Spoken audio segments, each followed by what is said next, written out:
गर्भनलिका बंद असल्याचे कारण काय? तर हे कारण का महत्वाचे आहे? कारण याच्यामुळे 35 ते 40% स्त्रियांना बाळ होत नाही.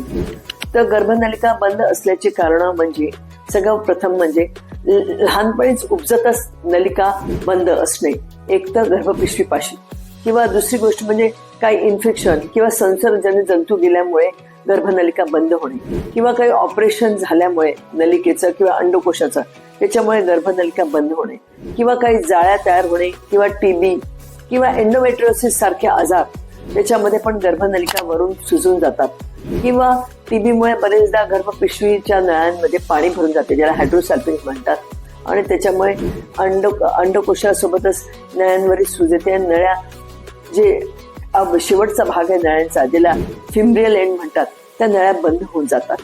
तर ही सगळी कारणं जी आहेत ती नळ्या बंद होण्यासाठी आहे. धन्यवाद.